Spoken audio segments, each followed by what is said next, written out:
Morning students, मैं D के sir. आप लोगों का मेरे यूट्यूब चैनल ज्ञान बाई डी के में बहुत बहुत स्वागत है। अब आज मैं आपके लिए 6 अप्रैल को आने वाला बोर्ड परीक्षा में उस तरह से मॉडल पेपर लेकर आया हूँ कि कैसे आपका प्रश्न पत्र आने वाला है और इसमें से ढेर सारा आपको फंसने वाला है। देख लीजिए, इसमें हमने आपको पहले बताया था कि आपका जो प्रश्न पत्र होगा वो 4 सेक्शन में होगा, ए बी सी और डी। तो सेक्शन ए में आपका आंसर कैसे जाता है, देखिए। Long long ago in a big forest there were many trees. Long long ago, बहुत समय पहले, इन ए बिग फॉरेस्ट, एक बड़े से जंगल में, देयर वर मेनी ट्रीज, बहुत से वृक्ष थे। Among the clusters of trees, the cluster of trees, वृक्षों के समूह के बीच में, देयर वाज ए वेरी टाल पाइन ट्री, वेरी टाल, बहुत बड़ा, पाइन ट्री, देवदार का वृक्ष था। उन वृक्षों के समूह के बीच में एक देवदार का बहुत बड़ा पेड़ था। ही वाज सो टाल, वह इतना लंबा था, दैट कि ही कुड टॉक, वह बातें कर सकता था, to the stars in the sky, आसमान में तारों से। वह इतना बड़ा था कि आसमान में तारों से बातें कर सकता था। ही कुड ईजिली लुक, वह आसानी से देख सकता था या दिख सकता था, ओवर द हेड्स, सर के ऊपर, ऑफ द अदर ट्रीज, वह अन्य, अदर ट्रीज मीन्स अन्य वृक्षों के हेड्स यानी सर के ऊपर क्या कर सकता था, देख सकता था, यानी अन्य वृक्षों के ऊपर, उनके सर के ऊपर वो देख सकता था। One day late in the evening, एक दिन शाम को देर में, द पाइन ट्री, देवदार के वृक्ष ने सा देखा, आ रैग्ड, फटे पुराने कपड़े पहने हुए, स्किनी, दुर्बल गर्ल, लड़की को अप्रोचिंग आते हुए हिम्मा ने अपने पास, यानी उसने क्या देखा, एक फटे पुराने कपड़े पहने हुए दुर्बल लड़की को अपने पास आते हुए देखा। ही कुर्सी, वह देख सकता था, हर उसे, वल्ली, मात्र, वह मात्र उसे देख सकता था, बिकॉज ऑफ हिज हाइट, अपने ऊंचाई के कारण, यानी वही मतलब अपने ऊंचाई के कारण ही उसको देख सकता था। The little girl was in tears, the little girl, वह छोटी सी लड़की, वाज इन टीयर्स मतलब आंसुओं, उसके आंखों में आंसू थे। The little girl was in tears, आंसुओं में थी मतलब उसकी आंखों में आंसू थे। द पाइन ट्री, देवदार के वृक्ष ने या देवदार का वृक्ष, बेंट, झुका, एज मच एज, जितना अधिक, ही कुड, वह झुक सकता था, एंड आस्क्ड हर, और उससे पूछा, व्हाट इज द मैटर, क्या मामला है, व्हाई आर यू क्राइंग, तुम क्यों रो रही हो, व्हाई आर यू क्राइंग, तुम क्यों रो रही हो।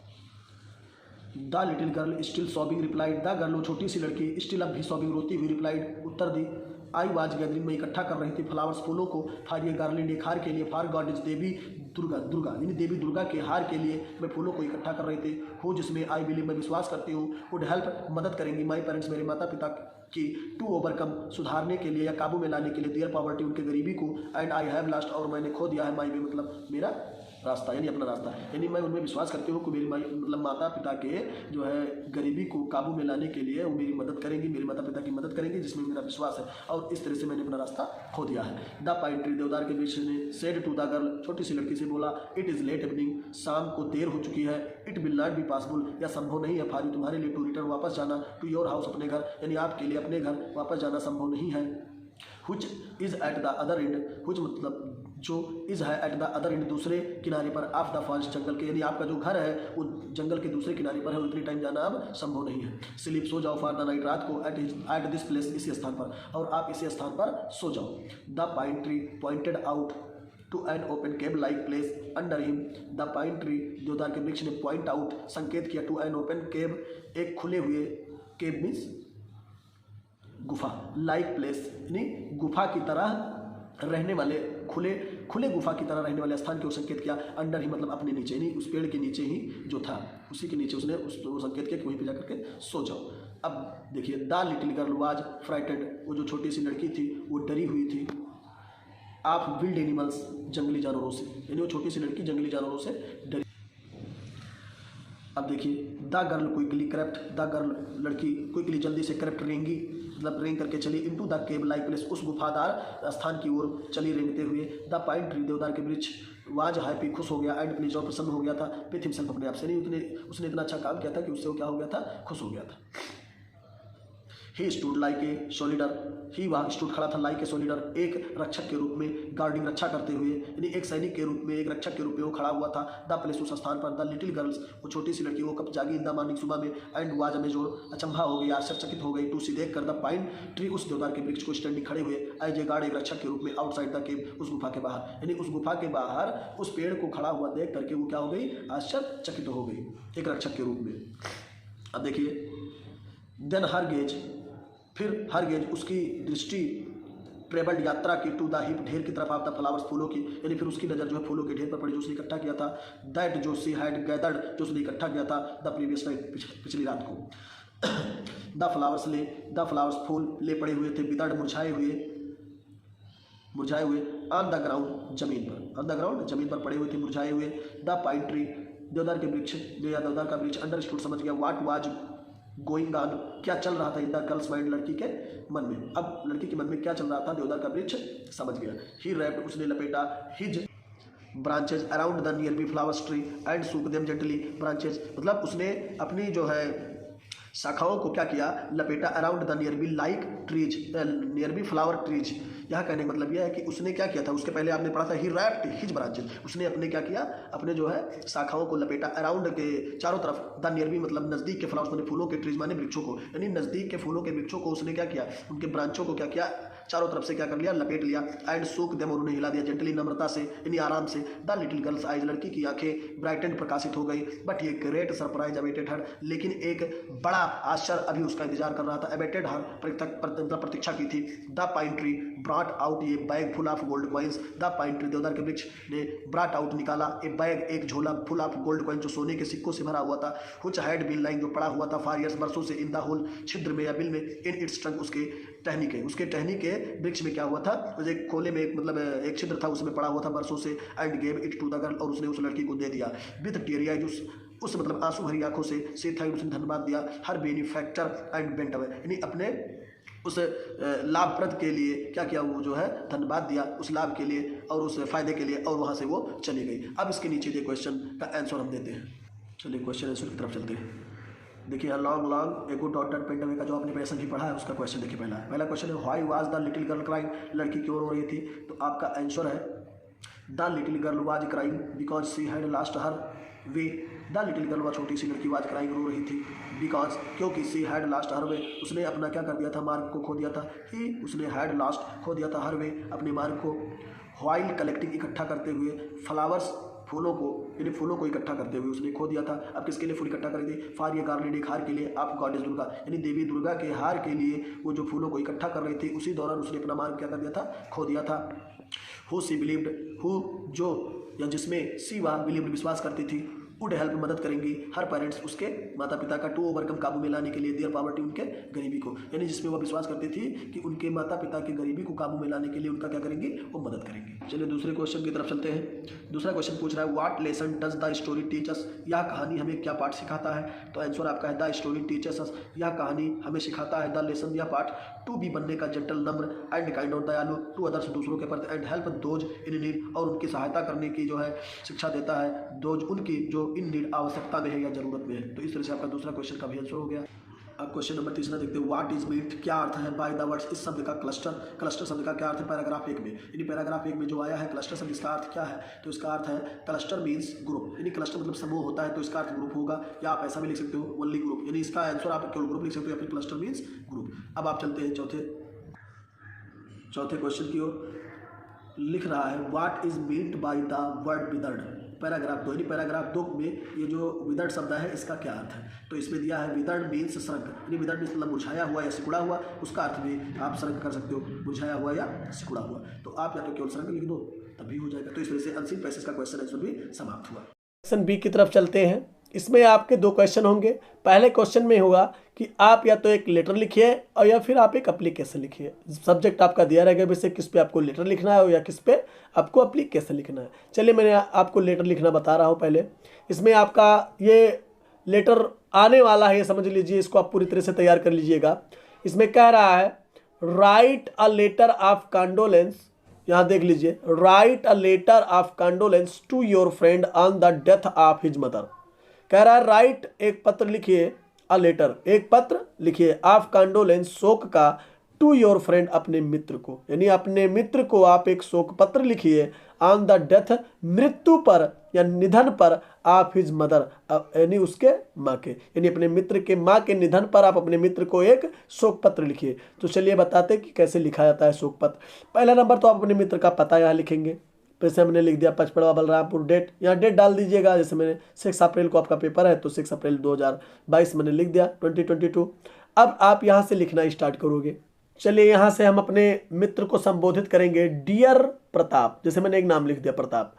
फिर यहाँ से आप लिखोगे कामा लगा करके, आई वाज शॉक्ड, मैं सदमे में हूँ, टू हियर सुन करके, दिस मॉर्निंग या सुबह, about the sad demise of your mother, क्या सुन करके, अबाउट के विषय में, द सैड डिमाइज दुखद मृत्यु की खबर सुनकर आप ही और मदर आपके माँ के, यानी आपके माँ की दुखद मृत्यु के विषय में इस सुबह सुन करके मैं सदमे में हूँ। आई केम टू नो, मुझे जानना है दैट की सी वाज एडमिटेड, उन्हें भर्ती कराया गया था to a private nursing home, एक प्राइवेट नर्सिंग होम में अबाउट 2 वीक्स एगो, लगभग 2 सप्ताह पहले। बट लेकिन यू डिड नॉट इन्फॉर्म, आपने सूचना नहीं दिया मी मुझे अबाउट इट, इस विषय में, लेकिन आपने इस विषय में मुझे कोई सूचना नहीं दिया। आई स्टिल, मैं फिर भी रिमेंबर, याद करता हूँ हर उन्हें स्वीट वर्ड्स, मधुर शब्दों से, फिर भी मैं उन्हें मधुर शब्दों से याद करता हूँ। हाउ मच अफेक्शन, कितना अधिक प्रेम, सी उनके हैड पास था फॉर मी, मेरे लिए, कितना अधिक प्रेम मेरे लिए उनके पास था। बट ऑल, सब, आर हेल्पलेस, असहाय है, before the wish of God, ईश्वर के इच्छा के आगे, लेकिन सारे के सारे क्या हैं, असहाय हैं। फिर आई हैव नो वर्ड्स, मेरे पास कोई शब्द नहीं है, टू एक्सप्रेस, व्यक्त करने के लिए, माई सारो, अपना दुख, यानी मेरे पास अपने दुख को व्यक्त करने का कोई शब्द नहीं है। हाउ एवर, कितना भी, आई में एश्योर यू, मैं आपको संतावना दे सकता हूँ, यानी कैसे भी मैं आपको क्या कर सकता हूँ, संतावना मात्र दे सकता हूँ। दैट की I am always with you, मैं सदैव आपके साथ हूँ। मे गॉड एम्बोल्डन यू, भगवान आपको साहस प्रदान करे, टू बियर, सहने की, दिस इर्रेपरेबल लॉस, इस अपूर्णीय हानि को सहने की आपको ईश्वर क्या दे, साहस दे। योर लविंग फ्रेंड, आपका प्यारा मित्र दिनेश, यहाँ नाम आपको नहीं लिखना है फिलहाल, यहाँ कोई XYZ कर दीजिएगा बस। तो इस तरह से आपका ये लेटर हो गया। आप लेटर लिखना चाहेंगे तो लेटर लिख दीजिएगा, या आपको एप्लीकेशन लिखना है तो एप्लीकेशन इस तरह से लिखा जाएगा। देखिए लिखा लेटर लिखना। अब चलते हैं एप्लीकेशन की तरफ। एप्लीकेशन देख लीजिए, पक्का आने वाला है, ध्यान से देखिएगा। ये application, write an application to the principal of your college requesting him to grant you full fee concession, यानी आपको एक प्रार्थना पत्र आप अपने विद्यालय के प्रधानाचार्य के नाम लिखना है, उनसे ये निवेदन करते हुए कि आपका पूर्णतया जो फीस है उसमें कंसेशन कर दिया जाए, छूट कर दिया जाए, और छूट देने की स्वीकृति दे, यानी पूरा का पूरा फीस छूट कर दिया जाए। तो आप सबसे पहले याद रखिएगा कि कोई भी एप्लीकेशन लिखोगे तो आप सबसे पहले यहाँ पर टू लिखोगे, फिर कामा लगाओगे, फिर द प्रिंसिपल, फिर कामा, फिर जिस विद्यालय में आप पढ़ते हो, जिस कॉलेज में, उस कॉलेज का नाम, किसान इंटर कॉलेज, जैसे मैंने एक नाम लिख दिया है। फिर पता लिखोगे, उसके नीचे गणेशपुर, पचपड़वा, बलरामपुर, यानी आप डिस्ट्रिक्ट तक आप यहाँ पर लिख सकते हो। फिर नीचे आप यहाँ लिखोगे, ये स्टाइल लिखने का शैली है कि सबसे पहले आप लिखोगे रिस्पेक्टेड सर, या फिर रिस्पेक्टेड मैडम, यानी आपके यहाँ का प्रधानाचार्य अगर कोई पुरुष है तो सर हो जाएगा, अगर कोई स्त्री है तो मैडम हो जाएगा। अब यहाँ से आप नीचे लाइन से क्या करोगे कि आप मैटर लिखोगे कि क्या मैटर है। चलिए देखिए, यहाँ से लिखना है, आपने रेस्पेक्टेड सर लिखा, फिर यहाँ से लिखोगे इस तरह से, I wish to say that, मैं कहना चाहता हूँ कि माई पेरेंट्स, मेरे माता पिता, belong to a middle class family, एक मध्यम वर्गीय परिवार से बिलोंग, संबंधित हैं या संबंध रखते हैं। बी आर 5 ब्रदर्स, हम 5 भाई हैं, एंड सिस्टर, यानी हम 5 भाई और बहन हैं। ऑल ऑफ अस, हम सब, रीडिंग इन डिफरेंट क्लास, यानी कह रहा है कि विभिन्न कक्षाओं में पढ़ते हैं या पढ़ रहे हैं। ऑल ऑफ अस, यहाँ आर कर लीजिए तो बहुत अच्छा होगा, आर, यानी are reading in different classes, यानी विभिन्न कक्षाओं में, यानी कई सब अलग अलग कक्षाओं में पढ़ रहे हैं। सो इसलिए माई फादर, मेरे पिताजी, इज अनेबल, अयोग्य है, टू बियर, सहने में, द, अब क्या चीज सहने में, एजुकेशनल एक्सपेंसेस, यानी जो शैक्षणिक खर्चे हैं उनको सहने में वो क्या है, अयोग्य है, असमर्थ है।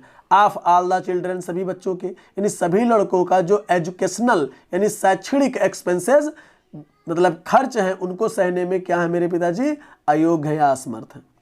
I am the youngest of them, मैं उन सब में सबसे बड़ा लड़का हूँ।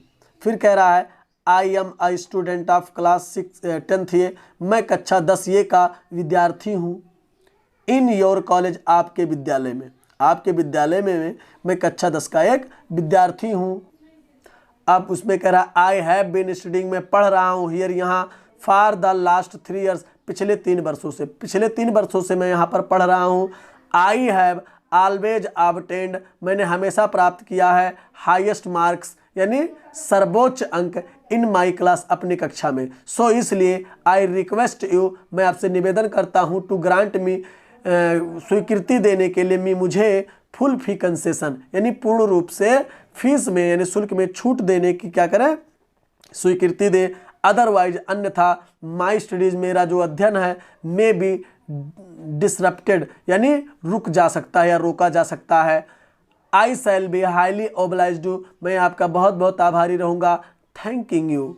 फिर यहाँ नीचे लाइन से लिखोगे योर ओबीडियंटली यानी आपका आज्ञाकारी, यहाँ पीपुल भी लिख सकते हो या फिर स्टूडेंट लिख रहा है तो इतना ही लिख दो, योर ओबीडियंटली। फिर यहाँ पर आपका XYZ नाम जहाँ लिखना है XYZ लिख दीजिए, अपना नाम लिखिएगा। फिर क्लास 10th ये या सेक्शन ये है, बी है, सी जो भी लिख दीजिए। फिर यहाँ इसके नीचे थैंकिंग यू के नीचे आप क्या करोगे, डेटेड 6 अप्रैल 2022, जिसमें लिखा है, देखिए 2 शून्य हो गया था, ये गड़बड़ हो गया है, यहाँ पर एक ये होना चाहिए था, ठीक है, यहाँ ये कर सकते हो। यानी थैंकिंग यू के नीचे थोड़ा सा मेरे पास पेपर थोड़ा कम पड़ गया था, इसलिए मैंने गैप नहीं दे पाया, थोड़ा गैप करके लिखिएगा यहाँ पर ये भी और यहाँ पर ये भी। यानी योर एविडेंटली, यहाँ आप स्टूडेंट भी लिख सकते हो, उसके बाद XYZ लिखो, तो ये भी इस तरह से आपका एप्लीकेशन हो जाएगा।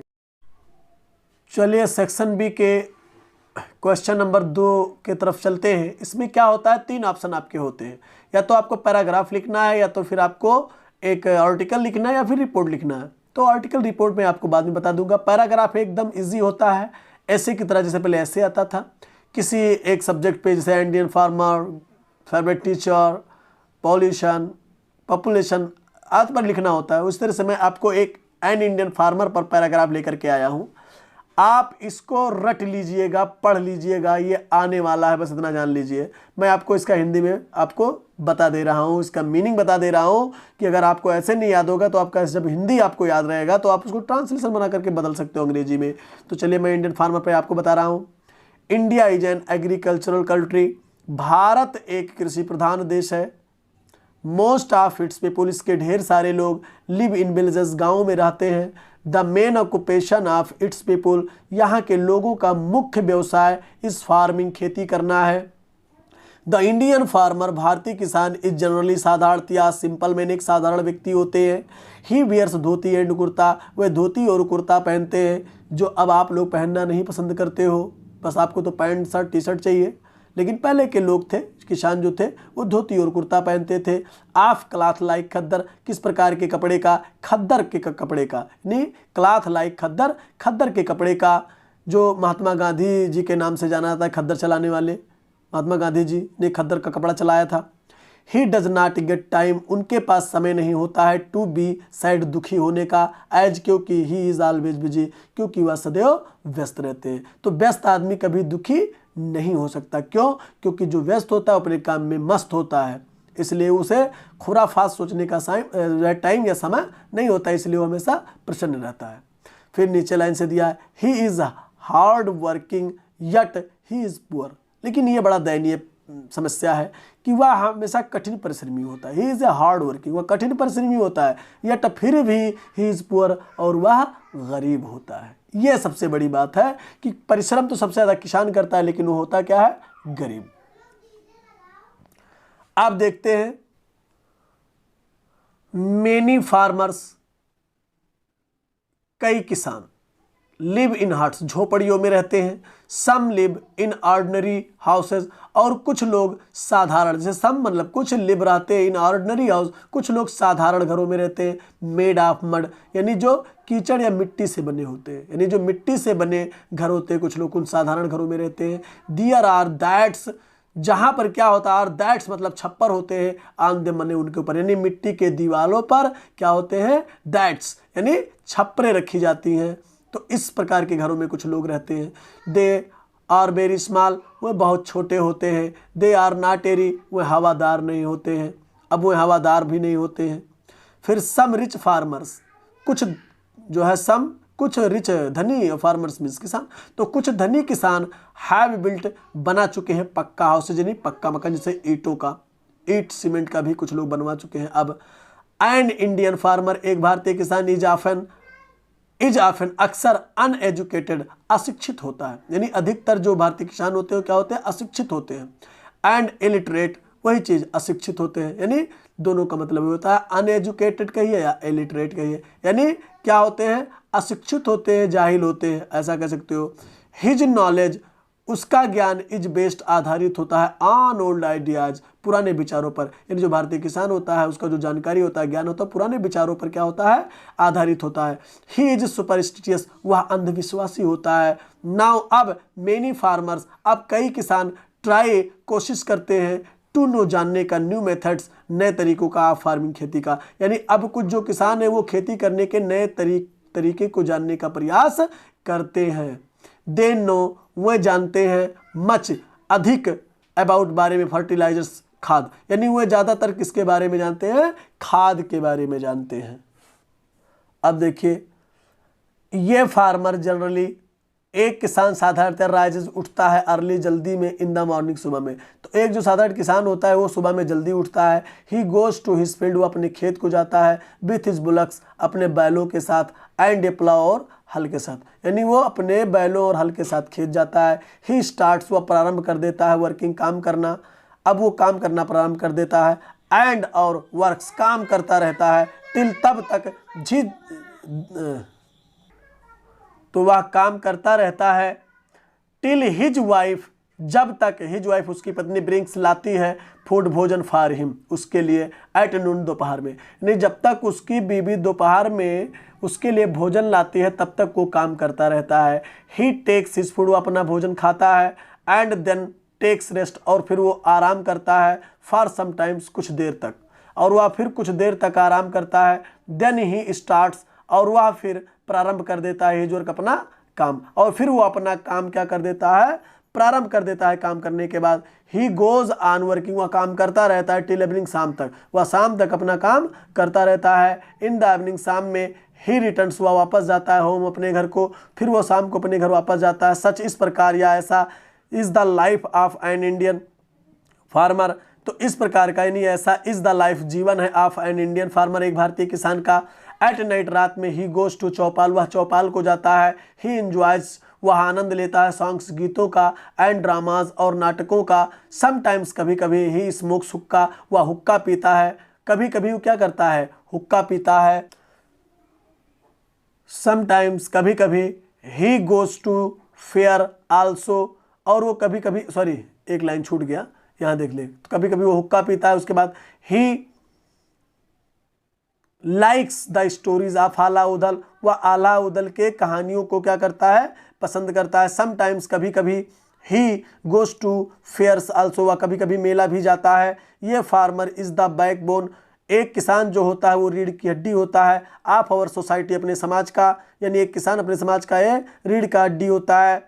The progress of our country, हमारे देश की जो उन्नति है, इज बेस्ड, आधारित होती है, ऑन द इम्प्रूवमेंट, यानी सुधार पर, ऑफ हिज कंडीशन, उसके स्थिति की, यानी किसान के स्थिति के सुधार पर हमारे देश की जो है उन्नति क्या होती है, आधारित होती है। सो इसलिए द गवर्नमेंट मतलब सरकार को, शुड इम्प्रूव, सुधार करना चाहिए, हिज कंडीशन, उसके स्थिति को। तो इस तरह से आपको क्या करना है, किसी भी पैराग्राफ, यानी किसी भी नाम पर पैराग्राफ इस तरह से लिखना है। ये तो आपका एन इंडियन फार्मर का था, आप कोई भी लिख सकते हो। फिर अगला सेक्शन हम जो है सी की तरफ चलते हैं। सेक्शन सी में आपका टोटल ग्रामर होता है। अब ये छोटे छोटे नंबर के होते हैं, कम नंबर के होते हैं, लेकिन बहुत ढेर सारा नंबर देखा जाते हैं, बहुत ही आसान होता है। चलिए देखते हैं इसमें आपका किस प्रकार से आने वाला है।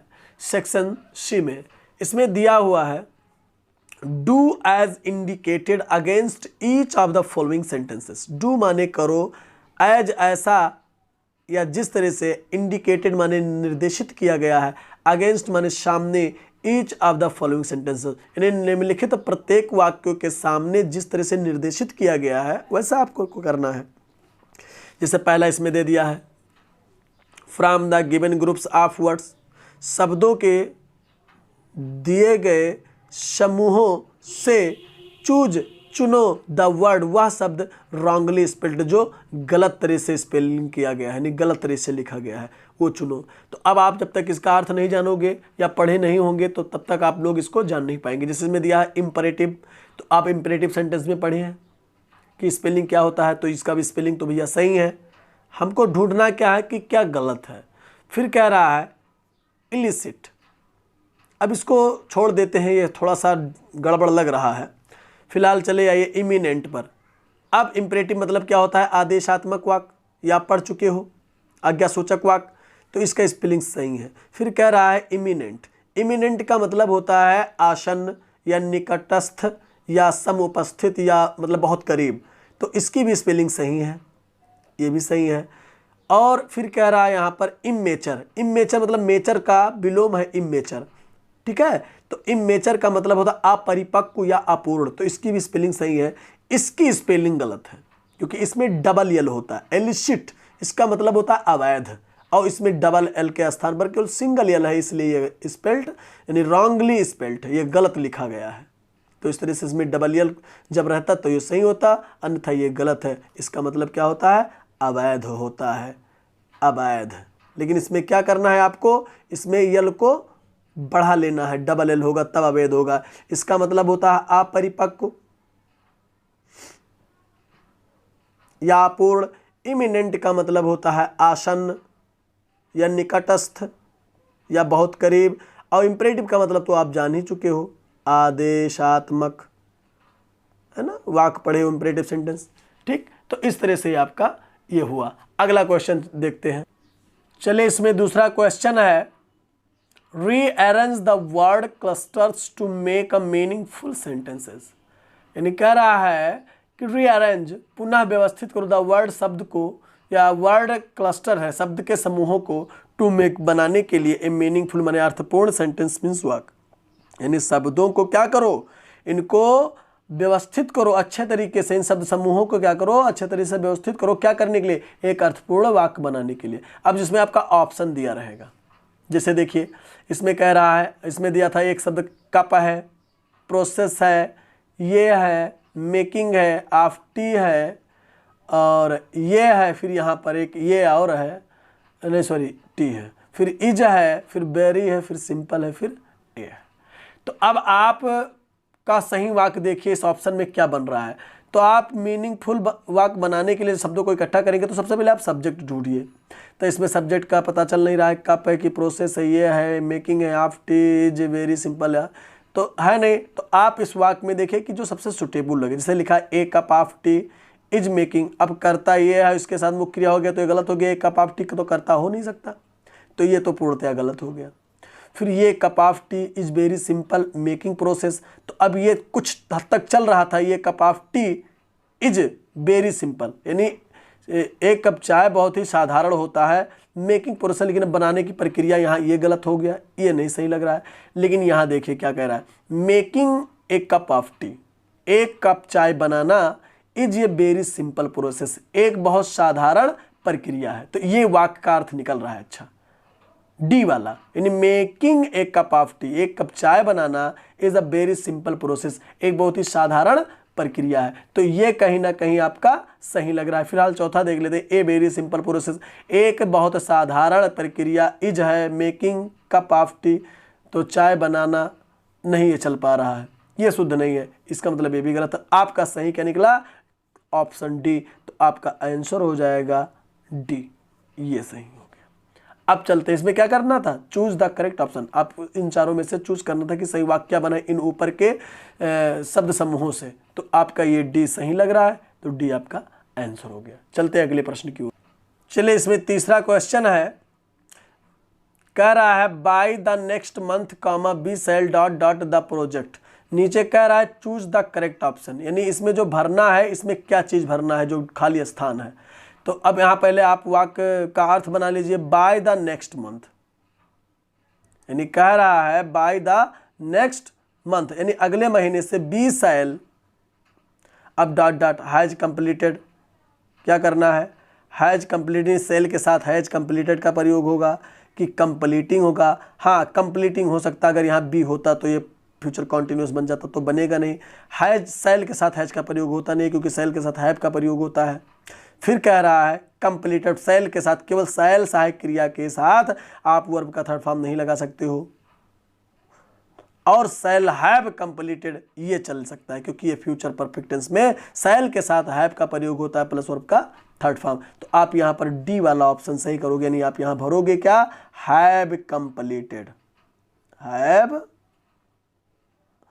कंप्लीटेड, ये वाला आप भर सकते हो। तो ये आपका वाक्य सही जाएगा, यानी have completed, option number D ये आपका सही जाएगा।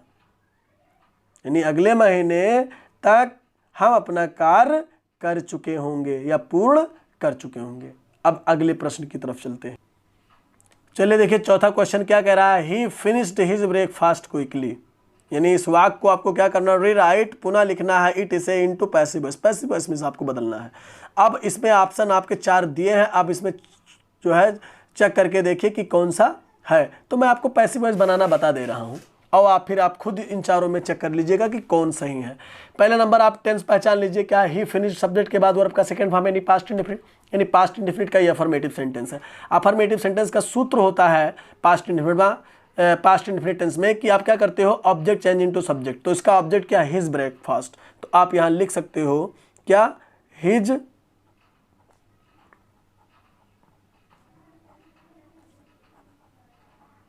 ब्रेकफास्ट। और पास्ट इंडेफिनिट की सहायक क्रिया पैसिव वॉइस की होती है वाज या वर। तो हिज ब्रेकफास्ट एक वचन लग रहा है तो आप वाज लिखोगे। उसके बाद होता है वर्ब का थर्ड फॉर्म। तो वर्ब का थर्ड फॉर्म क्या है, फिनिश। तो फिनिश का ही थर्ड फॉर्म फिनिश्ड ही होता है, यानी सेकेंड और थर्ड दोनों होता है। तो हिज ब्रेकफास्ट वाज फिनिश्ड। अब किसके द्वारा हुआ है फिनिश्ड, किसके द्वारा हुआ है भैया फिनिश्ड, तो हुआ है किसके द्वारा, बाई लगता है। आप जानते हो कि वर्ब के थर्ड फॉर्म के बाद क्या लगता है, बाई, और ही का ऑब्जेक्ट होता है हिम। अब जो बचे उसको आप लिख दीजिए क्विकली। अब his breakfast was finished by him quickly. अब इन ऑप्शन में आकर के देख सकते हो कि कौन सा ऑप्शन आपका सही जा रहा है, यानी ऊपर वाले ऑप्शन से मिलाओ जो अभी आपने बनाया है, देख लीजिए। चलिए हिज ब्रेकफास्ट देखिए पहले किसमें है, इसमें है, तो इस तो लगा नहीं है, वाज लगा है, यानी हिज ब्रेकफास्ट वाज फिनिश्ड। तो हिज ब्रेकफास्ट वाज फिनिश्ड, यहाँ वाज 2 बार लिख गया, sorry, was finished by him quickly, यानी ऑप्शन नंबर डी ये सही जा रहा है, जो आपके इससे मिल रहा है, देख लीजिए। तो यानी आपका पैसिव वॉइस से सही हो गया। चलते हैं अगले प्रश्न की तरफ। आपका अगला प्रश्न है, what language do most people speak in Brazil.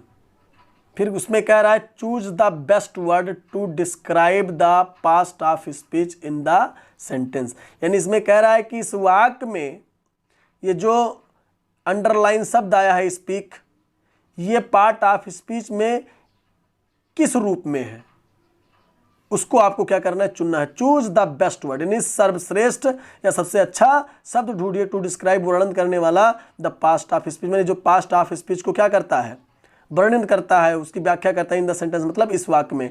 तो अब ये अंडरलाइन वाला ही पूछ रहा है, जिस पर अंडरलाइन मारा होगा वही पूछा जाएगा। तो यहाँ पर स्पीक का काम क्या है, नाउन है कि वर्ब है कि एडजेक्टिव है कि एडवर्ब है।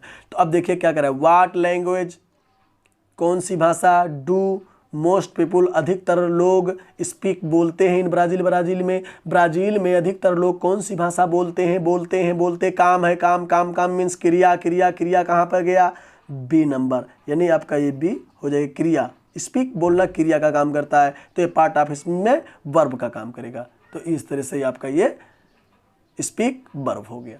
अगले प्रश्न की तरफ चलते हैं।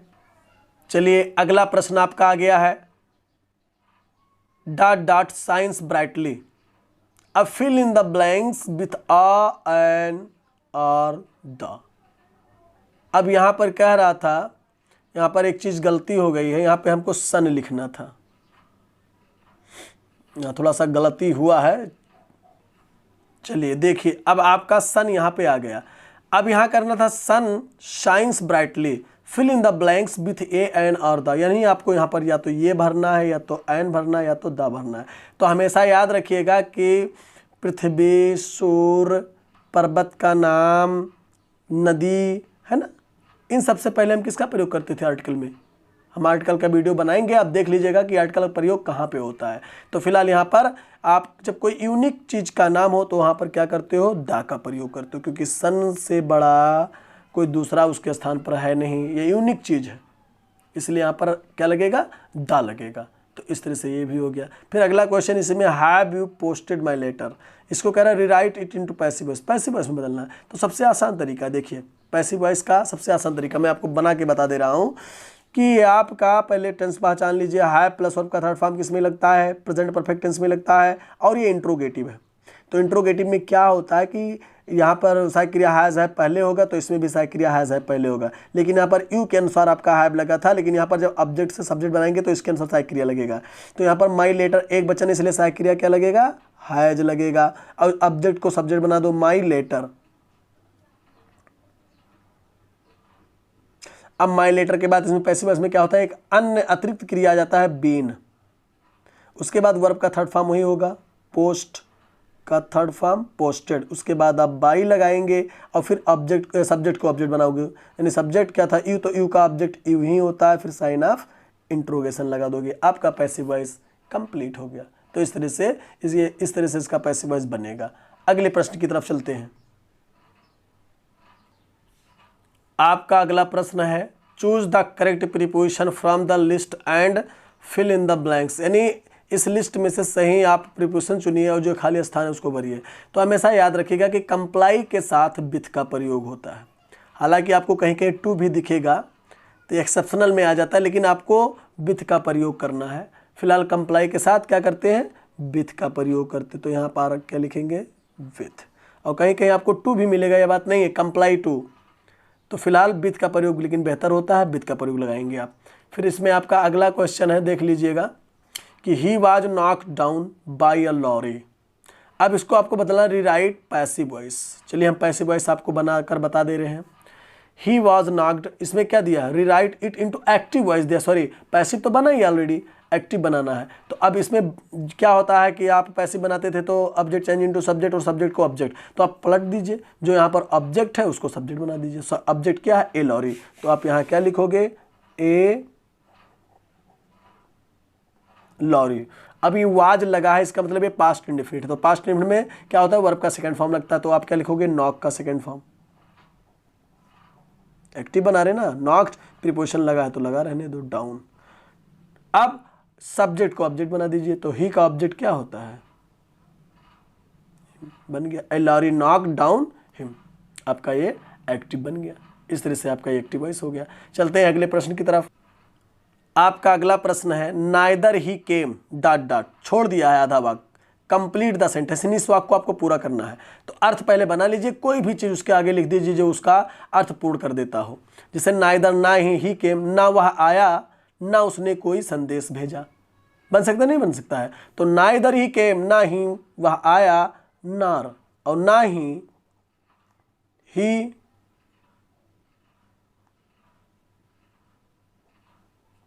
सेंट अ मैसेज,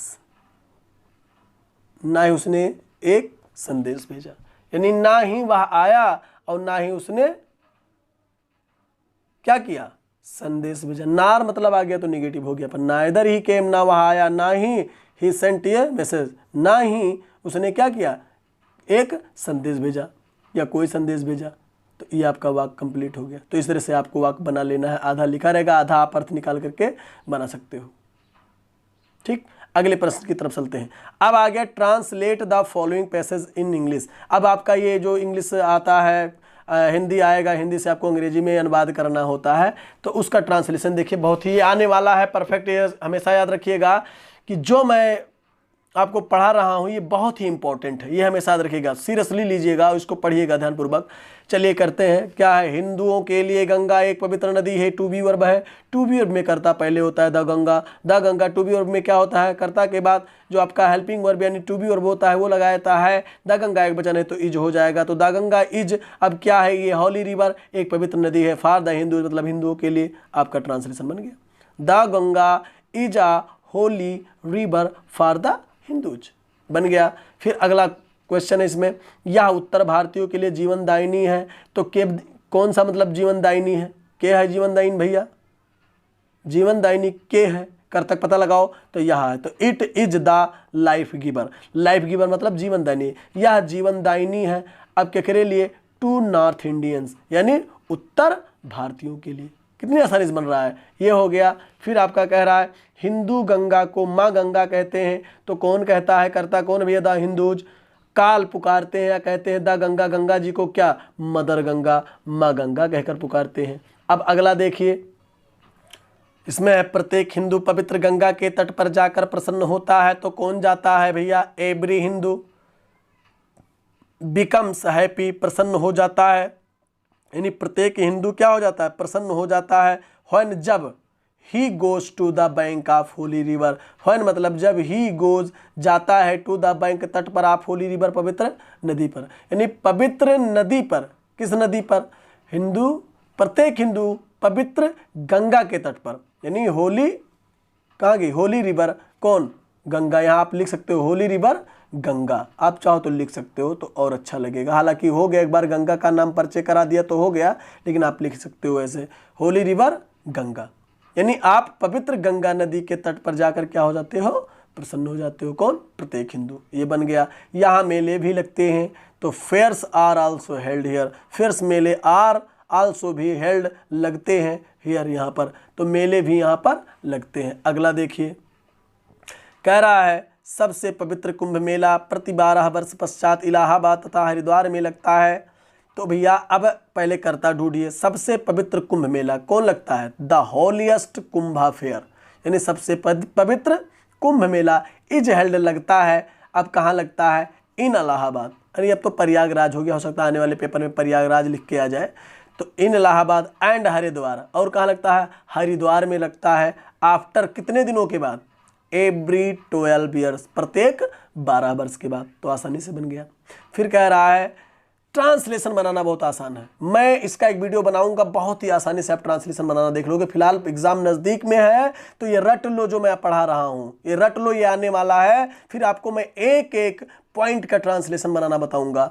अगला देखिए, जिसने, यानी जिसमें भाग लेने के लिए देश विदेश से लोग आते हैं, तो कौन आते हैं भैया? लोग आते हैं। The people come to take part, हिस्सा लेने के लिए, भाग लेने के लिए आते हैं। इन इट, इस, यानी इस मेले में, कुंभ मेले में भाग लेने के लिए लोग आते हैं। From the country and about, यानी कहाँ से? देश और विदेश से लोग यहाँ पर भाग लेने के आते हैं। इसलिए यहाँ इस तरह से आपका ये जो है ट्रांसलेशन भी अब समाप्त हुआ। अब चलते हैं अगले प्रश्न की तरफ। चलिए अब सेक्शन डी की तरफ चलते हैं। इसमें क्या होता है? पहला क्वेश्चन जो आता है वो आपका प्रोज का पैसेज आता है, और वो कोई भी पैसेज रहेगा उस प्रोज के लेसन का, और उसके नीचे दिए गए क्वेश्चन का आंसर देना होता है। चलिए एक पैसेज आपके सामने है जो बहुत ही इंपॉर्टेंट है, इसको पढ़ना बहुत ज़रूरी है। आप इस पर चलते हैं। दैट इवनिंग, उस शाम को, after I had finished the rest of my homework, अपना शेष गृह कार्य पूरा करने के बाद, उस शाम को, the note about the essay, यानी उस एस्से के विषय में, उस नोट को जो उसके अध्यापक ने दिया था ज़्यादा बात करने पर एक एस्से लिखने के लिए, उसको पूरा करने के बाद, समाप्त करने के बाद, कट माई आई, मेरी आँख मतलब लगी या पड़ी, आई बिगेन थिंकिंग, मैं सोचने लगी उस टाइम, अबाउट द सब्जेक्ट, उस विषय के बारे में, व्हाइल चिविंग, चबाते हुए, the tip of my fountain, अपने कलम के उस टिप को, यानी जो जिससे लिखा जाता है, पिन जो होता है जिससे आप लिखते हो, वो वाला सिरा है ना, प्रारंभ वाला सिरा, उसको टिप कहा गया है। तो उसको क्या करते हुए? व्हाइल चिविंग, चबाते हुए। अक्सर क्या बच्चे होते हैं विचार मग्न होते हैं तो उस टिप को चबाने लगते हैं ना, उसी तरह से, उसी स्टाइल से वो भी चबाते हुए वो सोचने लगी। एनीवन कुड रैम्बल ऑन, कोई भी यात्रा कर सकता था, एंड लीव, छोड़ सकता था, बिग स्पेस, बड़े बड़े स्थान, बिटवीन द वर्ड, शब्दों के बीच में, यानी शब्दों के बीच में बड़े बड़े स्थान छोड़ सकता था, लेकिन मैं जल्दी से जल्दी लिख लिया जाए। अक्सर बच्चे क्या करते हैं, कोई ऐसे लिखते हैं कि ज़्यादा लिखने के लिए क्या करते हैं, स्थान खूब ढेर सारा छोड़ छोड़ कर लिखते हैं। तो कोई भी कर सकता था ऐसा, उसका कहने का मतलब था लड़की का। फिर बट, लेकिन, द ट्रिक, लेकिन जो जुगाड़ था यानी ट्रिक था, वाज टू कम अप, आया, विथ कन्विंसिंग मतलब विश्वासप्रद, आर्गुमेंट्स, तर्क से, टू प्रूव, सिद्ध करने के लिए, द नेसेसिटी, आवश्यकता, ऑफ टॉकिंग, बात करने का।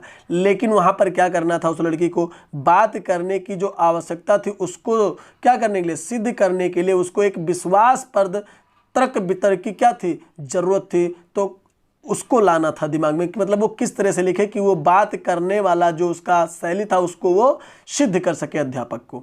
अब फिर कह रहा है आगे, फिर कह रहा है कि इट थॉट एंड थॉट, मतलब ये सोचा गया और सोचा गया, एंड सडनली और अचानक, आई हैड एन आइडिया, मेरे पास एक विचार आया, आई रोट द 3 पेजेज, मैंने 3 पेज यानी 3 पृष्ठ लिखे उस लिखने के दौरान, है ना। आप इन जो पूरा गृह कार्य रहा पूरा कह लीजिए, उसके बाद उसको उस एस्से लिखना था जो उसने लेखक ने उसको कहा था उस ज़्यादा बात करने वाले विषय पर। तो उस दौरान उसने क्या किया, उसको विचार आया और उसने जो है 3 पेज यानी 3 पृष्ठ लिखे उस बात करने वाले टॉपिक पर। मिस्टर केसिंग हैड असाइंड, मुझे नियुक्त कर चुके थे, मी मतलब मुझे, असाइंड मतलब नियुक्त कर चुके थे, यानी मिस्टर केसिंग जो थे उनके अध्यापक को क्या कर चुके थे उसे, यानी मुझे लड़की को कह रही है कि मुझे नियुक्त कर चुके थे, एंड वाज सेटिस्फाइड और संतुष्ट हो चुके थे। आई आर्क्स, मैं तर्क देती हूँ, दैट के टॉकिंग बात करना इज ए स्टूडेंट्स ट्रेट, या एक विद्यार्थी का व्यवहार है, एंड दैट और जो I would do my best, और मैं क्या करूँगी, आई वुड डू मैं करूँगी माई बेस्ट अपना सर्वश्रेष्ठ, to keep it under control, यानी इसको मतलब नियंत्रित करने के लिए, कंट्रोल में रखने की क्या करूँगी, कोशिश करूँगी, है ना, अपना सर्वश्रेष्ठ मतलब प्रयास करूँगी। बट लेकिन that I would never be able to cure myself of the habit, है ना, बट दैट लेकिन जो आई वुड नेबर बी मैं नहीं हो पाऊंगी, कभी नहीं हो पाऊंगी, एबल योग टू क्योर सुधारने के लिए, लेकिन फिर भी मैं उसको सुधारने के लिए योग्य नहीं हो पाऊंगी, माई सेल्फ माने अपने आप को, ऑफ द हैबिट यानी इस आदत से, फिर भी मैं इस आदत से सुधार करने के लिए या उसको सुधारने के लिए योग्य नहीं हो पाऊंगी। सिंस क्योंकि माई मदर टाक्ड, क्योंकि मेरी माँ भी टाक्ड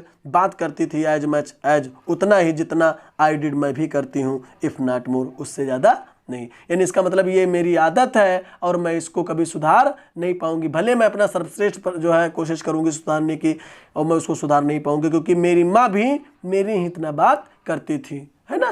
तो इस तरह से ये पैसेज है। अब इसका उत्तर देखते हैं। चलिए अब इसके क्वेश्चन आंसर की तरफ, जो अभी आपने पैसेज पढ़ा है that everything dot dot if not more तक, इसमें पहला क्वेश्चन है who is I in the above passage, यानी उपयुक्त लेखांश में आई किसके लिए आया है, तो आई इज द राइटर एने फ्रैंक, यानी जो इस कहानी के लेखक है एने फ्रैंक उसके लिए आई का प्रयोग हुआ है।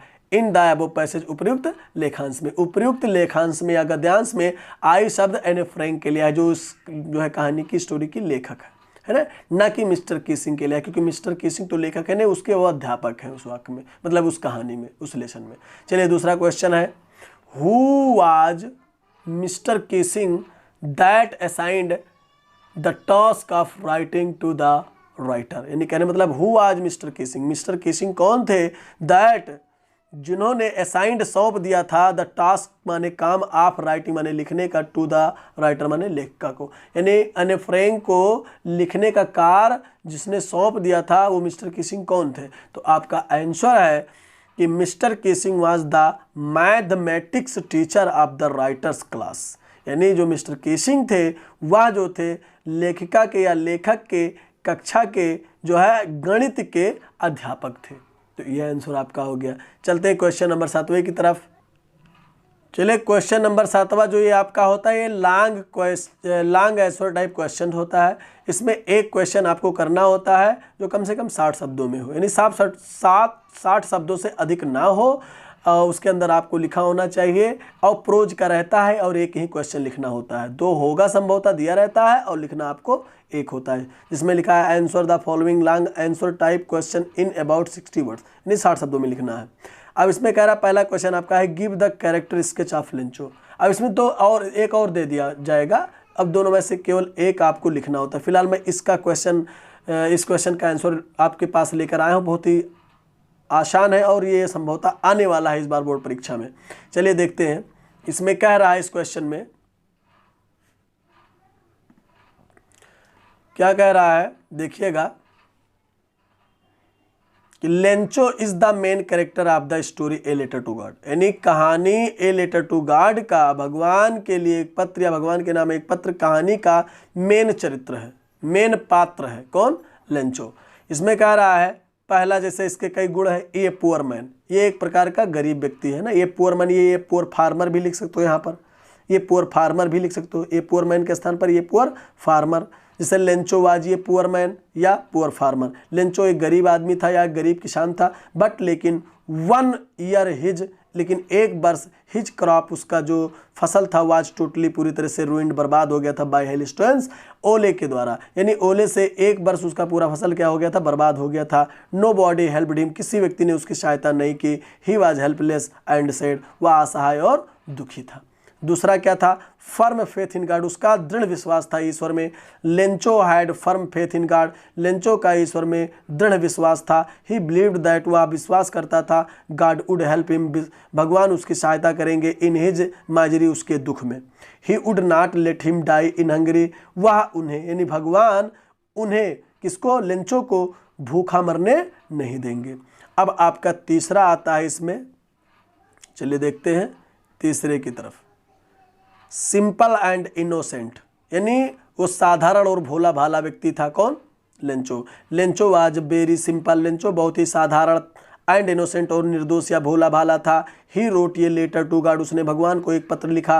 एंड रिक्वेस्टेड हिम, और उनसे प्रार्थना किया, टू सेंड हिम, उसे भेजने के लिए 100 पेजों, यानी 100 पेजों भेजने के लिए ईश्वर से उसने आग्रह किया, प्रार्थना किया। ही डिड नॉट नो, वह नहीं जानता था, दैट इट वाज इम्पॉसिबल, कि यह क्या था, असंभव था। ही वाज नॉट सरप्राइज्ड, और ना ही वह क्या हुआ, आश्चर्यचकित हुआ, टू सी पाकर या देख कर, द मनी माने रुपया, यानी रुपया लिफाफे में देख कर वो क्या किया, आश्चर्यचकित भी नहीं हुआ, क्योंकि उसका ऐसा विश्वास था। ही बिलीव्ड दैट, वह विश्वास करता था कि इट वाज फ्रॉम गॉड, या भगवान का था। यानी उसको पूरा विश्वास था कि जो पैसा लिफाफे में आया है वो पोस्ट मास्टर ने नहीं, बल्कि पोस्ट ऑफिस के कर्मचारियों ने नहीं दिया, बल्कि ये भगवान का था। तो ऐसा उसका भगवान में विश्वास था। तो इस तरह से ये लॉन्ग आंसर टाइप क्वेश्चन आपका समाप्त हुआ।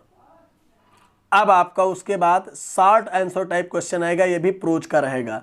लॉन्ग के बाद इसमें क्या होता है कि 2 क्वेश्चंस का आंसर देना होता है, 3 में से 2, और लॉन्ग में क्या होता है, 2 में से 1 देना होता है। चलिए इसमें पहला क्वेश्चन है, अब ये 25 सबसे अधिक ना हो, है ना। इसमें कह रहा है what twin obligation does Mandela mention, यानी मंडेला जी ने 2 ऑब्लिगेशन, कर्तव्यों, यानी जो दोहरी कर्तव्य थे व्यक्ति के, उस देश के लोगों के, नागरिक की, उसका मेंशन उन 2 ऑब्लिगेशन का, यानी कर्तव्यों का मेंशन किया। वो कौन कौन से, व्हाट ट्विन ऑब्लिगेशन, वो 2 कर्तव्य कौन थे या कौन है, डज मंडेला मेंशन, जिसको मंडेला जी ने क्या किया है, वर्णन किया है। अब इसमें कह रहे हैं मंडेला जी, मंडेला मेंशन, मंडेला जी क्या करते हैं, मेंशंस, यानी क्या करते हैं, वर्णन करते हैं, दैट की एवरी मैन, प्रत्येक व्यक्ति के पास, हैज के पास, ट्वाइन ऑब्लिगेशन, यानी 2 कर्तव्य होते हैं। 1 is towards his family, parents, wife and children, यानी पहला जो उसका कर्तव्य होता है वो उसके परिवार, उसके माता पिता, उसकी पत्नी और उसके बच्चे के प्रति होता है। एंड अनदर, और दूसरा ऑब्लिगेशन, यानी जो दूसरा कर्तव्य होता है, इज टू हिज पीपुल, वो अपने लोगों के लिए होता है। हिज कम्युनिटी, अपने समुदाय के लिए होता है, अपने जाति के लिए होता है। एंड हिज कंट्री, और अपने देश के लिए होता है। तो ये दोनों आप 2 ऑब्लिगेशन उन्होंने मंडेला जी ने वर्णन किया है। अब दूसरा क्वेश्चन इसमें ले लीजिए। दूसरा क्वेश्चन एक और आता है इसमें। दूसरा क्वेश्चन है why does Anne Frank want to keep a diary, Anne Frank जो है वह एक डायरी क्यों रखना चाहती है, क्या कारण था। तो आंसर है Anne wants to keep diary, Anne जो है क्या करना चाहती है, डायरी रखना चाहती है। बिकॉज क्योंकि she did not have a friend, क्योंकि उसके पास कोई मित्र नहीं था, इसलिए वो डायरी को ही अपना मित्र मानती थी, है ना। अगला क्वेश्चन है, अब आपके सामने 9वां क्वेश्चन आ गया। इसमें क्या करना होता है, match the words of list A with their meaning in list B, यानी लिस्ट ए का जो शब्द है उसके मीनिंग के अनुसार, उसके अर्थ के अनुसार लिस्ट बी में जो है मिलाइए। जैसे क्रेस्ट, इसमें दिया क्रेस्ट मतलब चोटी होता है, तो बी में देखिए चोटी का अंग्रेजी को टॉप, तो ये आपका इससे हो गया। लिस्टलेस है ना, उदासीन जिसको कह सकते हो, है ना। With no energy or interest, यानी जिसके पास कोई रुचि ना हो, कोई क्या ना हो, ऊर्जा ना नजर आ रही हो, नीरस लग रहा हो, तो ये आपका इसके साथ हो गया। अब रैप्ड माने लपेटा, तो कबर्ड माने भी लपेटा, इस तरह से आपका ये भी हो गया। मैच द फॉलोइंग्स भी हो गया। आगे चलते हैं, चलिए अब 10वें क्वेश्चन की तरफ चलते हैं। इसमें क्या है कि read the following piece of poetry, इसमें कविता के इस खंड को, निम्नलिखित खंड को पढ़िए और उसके नीचे दिए गए क्वेश्चंस का आंसर दीजिए, है ना। Read the following piece of poetry, answer the questions given below it, है ना। वही काम करना। तो पहले हम इसका हिंदी में एक्सप्लेनेशन देख लेते हैं, फिर उसके बाद जो है उसके क्वेश्चंस का आंसर देते हैं। इसमें कह रहा है द फॉग कम्स, कोहरा आता है ऑन लिटिल कैट फीट, यानी बिल्ली, एक छोटी सी बिल्ली के कदम की तरह, यानी जैसे एक छोटी सी बिल्ली का पैर धीरे धीरे चलता है जब घर में घुसती है अचानक, है ना, हमको पता भी नहीं चलता है, मेरा सामान खा जाती है ना, तो उस तरह से फव्वारा कोहरा भी आता है। इट सिट्स लुकिंग, और यह दिखाई देता है बैठा हुआ, ओवर हार्बर एंड सिटी, यानी बंदरगाह पर और शहर के ऊपर, और धीरे धीरे इतना आ जाता है हमको पता भी नहीं चलता है। और ये क्या करता है, कहाँ बैठा हुआ दिखाई देता है, बंदरगाह पर और शहर में बैठा हुआ दिखाई देता है, शहर के ऊपर, है ना। ऑन साइलेंट हांचेस, और कैसे बैठ जाता है, साइलेंट चुपचाप हांचेस, अपने कोल्हे के बल पर, यानी अपने कोल्हे के बल पर आकर के, जैसे बिल्ली चुपचाप आकर के अपने कोल्हे के बल पर, अपने जांग के बल पर क्या कर जाती है, बैठ जाती है, हमको पता नहीं चलता। उसी तरह से कोहरा भी आकर के शहर पर और बंदरगाह पर आकर के बैठ जाता है। एंड देन, और फिर मूव्स ऑन, और फिर चला जाता है। तो ये था एक कोहरा का जो तुलना एक छोटी सी बिल्ली से किया गया है। और इसका आप क्वेश्चन देखते हैं। पहला क्वेश्चन है, what does the poet think the fog is like, यानी what does the poet think, कभी क्या सोचता है द फॉग, कोहरे को, इज लाइक किसकी तरह, यानी कभी कोहरे को किसकी तरह सोचता है। तो द पोएट थिंक्स, देखिए the poet thinks the fog, यानी कभी कोहरे को सोचता है लाइक ए कैट, किसकी तरह, बिल्ली की तरह, जिसकी तुलना बिल्ली से किया है। अगला क्वेश्चन है इसमें, देखिए इसमें अगला क्वेश्चन आपका आ गया है, दूसरा क्वेश्चन, कि हाउ डज द फॉग कम, कोहरा किस तरह आता है। व्हाट डज इट, इट शब्द इन द थर्ड लाइन, तीसरे लाइन में रिफर टू के लिए आया है, यानी दो क्वेश्चन इसमें पूछा है कि कोहरा कैसे आता है, और जो तीसरे लाइन में, देखिए तीसरे लाइन में कहीं देखिएगा ये इट जो शब्द आया है ये किसके लिए आया है, इन द थर्ड लाइन में रिफर टू किसके लिए वर्णन किया गया है। तो आंसर आपका है द फॉग कम्स साइलेंटली, यानी कोहरा धीरे धीरे आता है, लाइक ए कैट, बिल्ली की तरह, कोहरा बिल्ली की तरह धीरे धीरे आता है। It in the third line, यानी इट शब्द जो है तीसरे लाइन में, तीसरे पंक्ति में, रिफर्स टू फॉग, किसको कहा गया है, कोहरे को कहा गया है। इट सिट्स, या बैठा हुआ दिखाई देता है, कौन बैठा हुआ दिखाई देता है, कौन बैठा हुआ दिखाई देता है, कोहरा। तो यहां पर क्या हुआ है, it in the third line refers to fog. तो इस तरह से आपका इसका क्वेश्चन आंसर समाप्त हुआ। चलिए 11वें क्वेश्चन की तरफ चलते हैं। इसमें क्या कह रहा है, give the central idea of any one of the following poems in about 50 and 60 words, यानी 50 से 60 शब्दों में किसी निम्नलिखित दिए गए कविता के ऊपर आपको क्या लिखना है, सेंट्रल आइडिया लिखना है। या फिर कह रहा है, अथवा right 4 lines from one of the poems given in the your text book, और या तो फिर अपने प्रश्न पत्र का किसी भी कविता का 4 लाइन का कविता लिखना है किसी भी, लेकिन उसमें एक शर्त है, do not copy out the lines given in the question paper, लेकिन उस कविता को नहीं लिखना है जो आपके इस प्रश्न पत्र में आया हो। तो कोई भी जो है प्रश्न, जो कविता याद रख कर लीजिएगा, 2-3 कविता याद कर लीजिएगा, जो आपके प्रश्न पत्र में ना आया हो वो कविता आप 4 लाइन का लिख दीजिएगा। या तो फिर आप किसी भी कविता का सेंट्रल आइडिया लिखना है, जैसे उस नीचे दिया रहेगा, जैसे में दिया है डस्ट ऑफ स्नो या फॉग पर लिखो या डस्ट ऑफ स्नो पर लिखो, किसी एक पर लिखना है। तो आप सभी जो है उसका याद करते होंगे, लेकिन मैं कह रहा हूं कि इन दोनों को याद कर लो, कोई ना कोई एक आ जाएगा। खास करके मैं डस्ट ऑफ स्नो को विशेष जो है महत्व देता हूं, ये आने वाला है सेंट्रल आइडिया। आप इसका सेंट्रल आइडिया मैं आपको बता रहा हूं, देखिए। चलिए डस्ट ऑफ स्नो का जो है सेंट्रल आइडिया इस तरह, इन द पोएम, इस कविता में डस्ट ऑफ स्नो, यानी डस्ट ऑफ स्नो कविता में, यानी बर्फ के कण, है ना। द पोएट सेज दैट, कवि कहता है, he wants to convey that sometimes certain moments or actions which are simple have larger significance. They can change the mood or life of a person. The way a crow shakes down and falls dust of snow on the poet inspires and gives him the idea to shake off his depressive thoughts, become cheerful and do something useful. यानी कहने का अर्थ ये है कि देखिएगा, इसका आपको हिंदी में अर्थ हम बता रहे हैं। फिलहाल कहने का मतलब यहाँ पर यह था कि इस कविता में, इन द पोएम, इस कविता में डस्ट ऑफ स्नो, बर्फ के कण कविता में कवि कहता है कि वह समझाना चाहता है कि कभी कभी सर्टेन मोमेंट्स, यानी एक निश्चित समय अथवा कोई निश्चित कार्य जो साधारण होता है वो हैव लार्जर सिग्निफिकेंस, उसके पास एक बहुत बड़ा महत्व होता है। यानी किसी साधारण चीज के पास भी कभी कभी क्या होता है, जो उसका महत्व होता है वो बहुत ही विशाल होता है।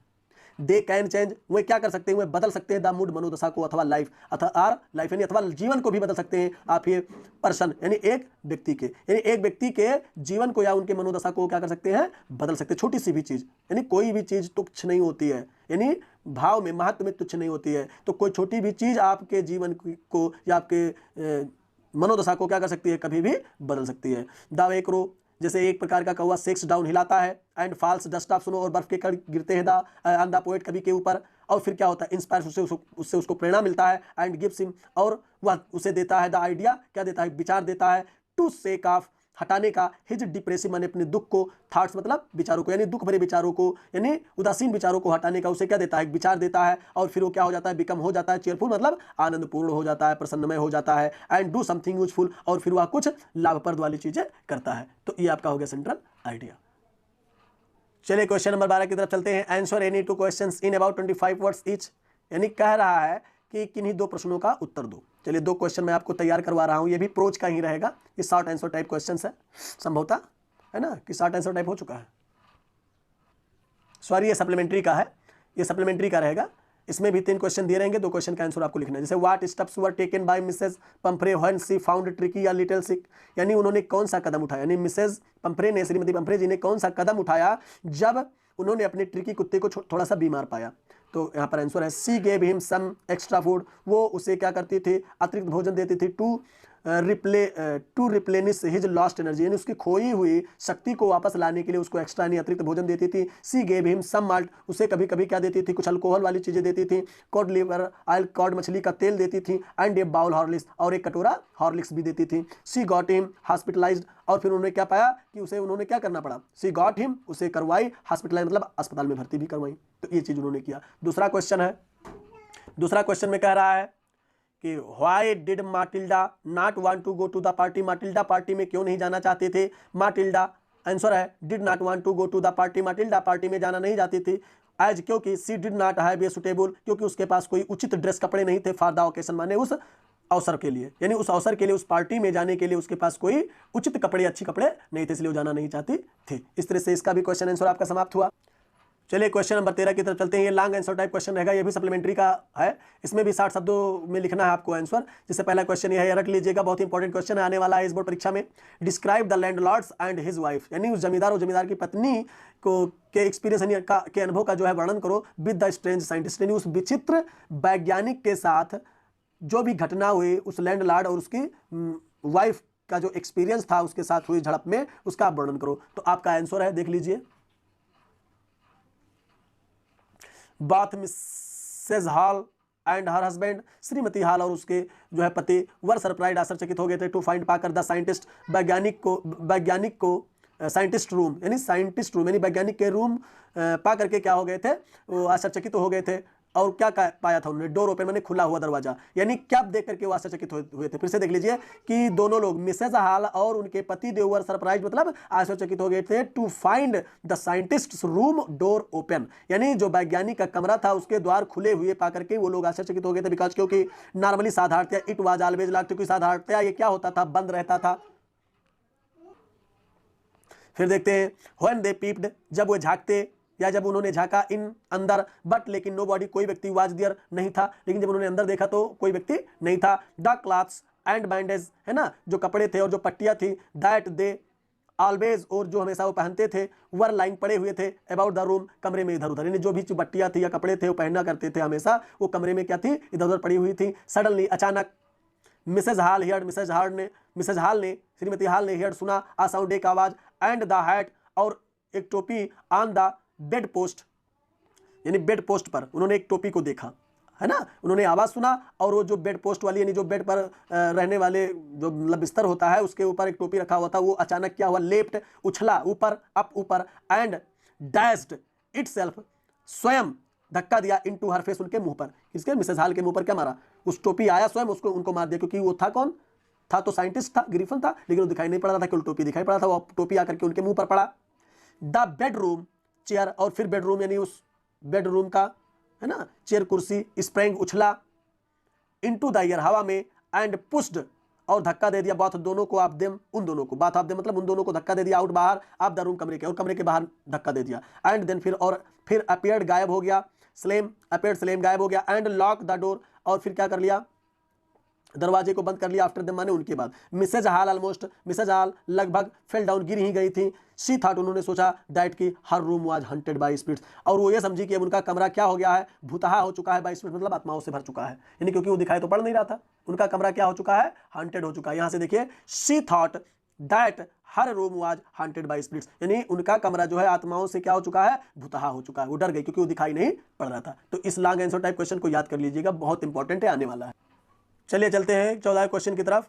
Answer the following question accordingly, यानी कह रहा है कि निम्नलिखित प्रश्नों का उत्तर दीजिए उनके अनुसार जैसा उसके नीचे लिखा गया है। कह रहा है इसमें due to overeating and not giving exercise to Tricki he gets ill. क्या हुआ, वो सही मतलब सत्य है कि गलत है, ये पूछ रहा है। हमें ट्रू फॉल्स दे दिया है, अब आपको बताना है ट्रू फॉल्स की गलत है कि सही है। तो इसमें कह रहा है ड्यू टू ओवर ईटिंग यानी अत्यधिक खाने के कारण एंड नॉट गिविंग एक्सरसाइज, और उसको क्या नहीं दिया जा रहा था, एक्सरसाइज ना देने के कारण ट्रिकी को क्या हो गया था, वो बीमार हो गया। तो सही है कि गलत है, तो बिल्कुल ये सही है, तो ये आपका क्या हो जाएगा, ट्रू हो जाएगा, है ना, ये सत्य है। फिर बी नंबर आपका है, देखिए कि Sulekha was the real name of भोली, यानी भोली का क्या था, सुलेखा नाम क्या था, वास्तविक नाम था। तो ये भी सही है, भोली का रियल नेम क्या था, सुलेखा ही था, तो ये भी आपका ट्रू हो गया। अब यहाँ कह रहा है कि Griffin the scientist had carried out experiment after experiment to prove that the human body could become.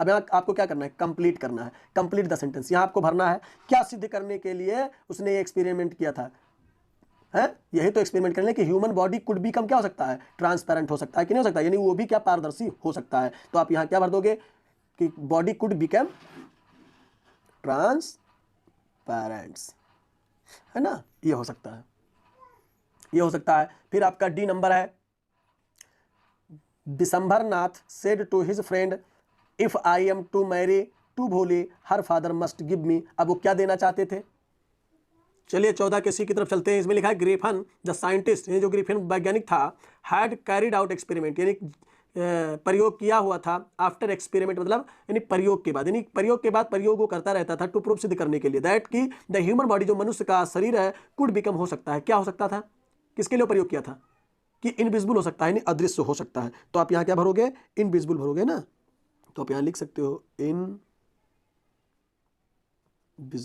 यहाँ ये हो जाएगा। फिर इसमें दूसरा क्वेश्चन आया है डी नंबर, इसमें कह रहा है कि Bishambar Nath said to his friend, Bishambar Nath ने अपने मित्र से कहा if I am to marry to Bholi, यदि मुझे भोली से शादी करना है तो हर फादर उसके पिता को मस्ट गिव मी, मुझे देने चाहिए, क्या देने चाहिए, 5000 रुपीज, ये उसने कहा था 5000 रुपीज।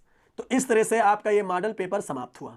और ये मॉडल पेपर नहीं, ये समझ लीजिए आपकी बोर्ड परीक्षा का प्रश्न पत्र है, इसको तैयार कर लीजिए। 70 नंबर में से 50 नंबर आपको देकर जाएगा, ये देकर जाने वाला ये गारंटी है। आप इसको पढ़ लीजिए और ढेर सारा इस वीडियो को शेयर कीजिए, लाइक कीजिए, कमेंट कीजिए, और भी ऐसे वीडियो देखने के लिए, अपनी जानकारी आगे बढ़ाने के लिए मेरे चैनल ज्ञान बाय डीके को क्या करेंगे, सब्सक्राइब करेंगे और बेल आइकन का घंटी दबाना नहीं भूलेंगे, ताकि मेरा सारा नोटिफिकेशन आपके पास पहुंचता रहे जितना भी वीडियो में डालूं। चलिए, धन्यवाद।